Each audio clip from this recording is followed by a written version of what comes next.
You've heard it all. Journaling's the best thing ever. But what if you just hate journaling or hate writing? Maybe you've already started journaling and just can't bring yourself to continue because it sucks so much. Then this video is for you. Hey guys, what's up? It's Amanda from theintuitivewife.com, and if you just have not been getting into a groove with journaling, or you've been trying to avoid it like the plague, then you are in the right place. If you've been following me for a while, then you could be very surprised that I am making a video on how not to journal, but there are just people out there who don't jive with journaling, and that's okay. So to be completely transparent, there are some tips on this video that I have not tried myself. I do try to create videos based strictly around things that I have done or experimented with myself, but unfortunately, this video is not one of those times. However, I do still think you will find these tips helpful. So let's get into the 5 alternatives to journaling. Alright, so tip number 1 is Trello boards. You might already be using Trello for work, especially if you were forced to work remotely due to COVID. If you don't know what Trello is, it's essentially a free software that allows you to create lists and workflows, I guess, for lack of a better word. Now, there's a few different ways that you could use Trello for journaling. You could open a new card and just type away to your heart's content, just like you would if you were to open a journal and write. Or you can have some prompts to use. So I have seen people have a list of journal prompts. Each card had its own prompt. They would pick whatever card / prompt they felt like journaling about that day. They would journal, and then they would just move it off into a complete bucket. If you are looking for suggestions on journaling and prompts for journaling, then I do recommend you grab my free PDF. The link will be in the description box of this video, and you can grab 30 free prompts to help you get the juices flowing when it comes to journaling. Now, maybe you don't mind journaling online, but maybe Trello just isn't the right platform for you. That's okay. There's something called penzu.com. By the way, I'll leave all the links to all the things I'm mentioning in the description box of this video. Penzu is essentially an exact replica of your journal. It is a journal on your computer screen that you can use to your heart's content all day, every day. So if you're not really into the whole moving cards into different buckets, then maybe you should check out Penzu. Okay, so tip number 2 is to doodle. Maybe words aren't your thing. Maybe you're more of a doodler. I don't know if that's a word, and it sounds weird, but we're just gonna go with it.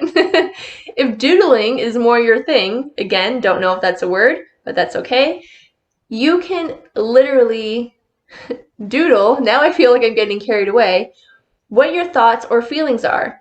Maybe you want to sketch or draw out a word. Maybe you're feeling anxious today, and that's just what you draw on the paper. Or maybe you are drawing other images that reflect how you're feeling. Words don't have to be the end-all be-all. It can be images, shapes, shades, colors, whatever helps you get it out on paper.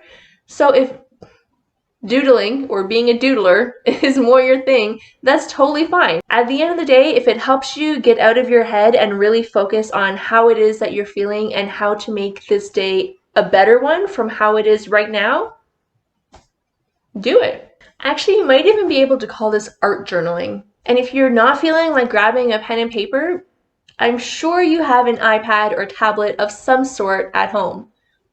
You could use that just as easily. Okay, tip number 3 is adult coloring books. This isn't technically journaling, but it is a way to get you out of your own head. Coloring has been proven to be effective for relaxation, for anxiety, for stress, for grounding, for centering. It doesn't hurt to give it a shot.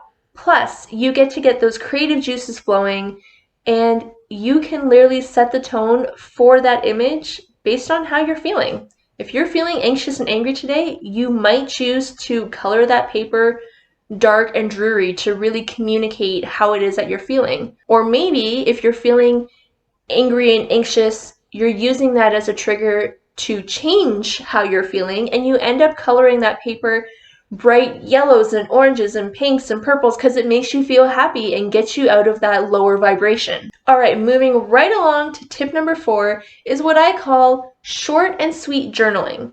Now, this is technically still journaling. It is pen to paper, writing out words, but it is not sitting there for hours and hours and hours like some people imply that you should. In this short and sweet version, you're technically going to open up that page of your journal twice, but I promise it's short and sweet.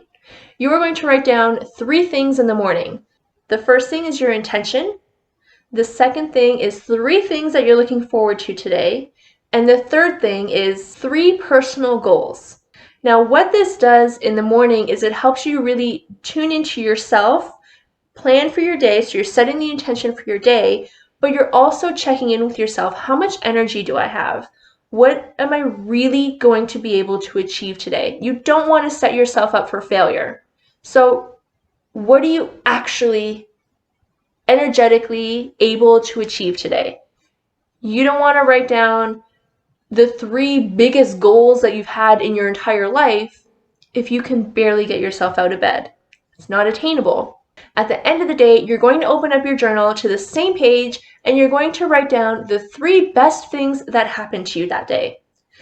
That just brings more awareness to your day, maybe how you reacted to some situations, and then it ends the day off with gratitude, because no matter what happened in the day or how you reacted, maybe you're not proud of how you reacted, you're still closing it off with 3 things that went well, 3 things that you are happy about. That is closing the day off with gratitude. Nice and simple. All right, moving on to the final tip, tip number 5, which is a thought a day. This is another really short and sweet version of journaling. The difference is this is less about you tuning into yourself, grounding yourself, getting all the junk out of your head, and more about focusing on something nice that happened. Now, that could be something good that happened throughout the day, or it could be as simple as you were having a really crap day, but you had this really nice thought. It can literally be anything, but because it's short and sweet, probably shouldn't take more than 4 to 5 lines of your journal. Basically, what you're going to do is write down today's date and a nice thought or moment that happened in that day. So, for example, today we went on a hike, and when we reached our destination, I couldn't believe the view.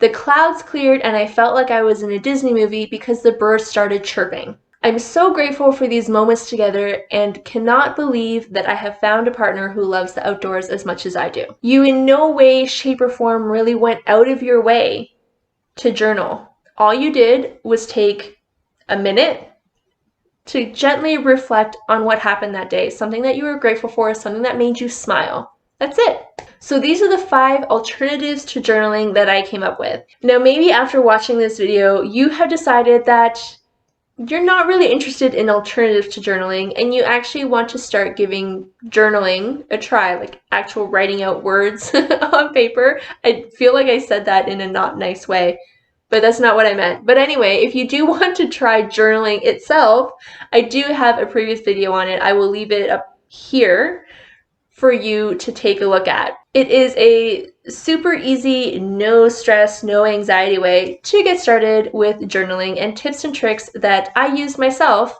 to get started, and now we use it as a daily practice. So that was my video for today. I hope you find it helpful. Please don't forget to like and subscribe to this channel, and I will see you guys in my next video. Bye guys!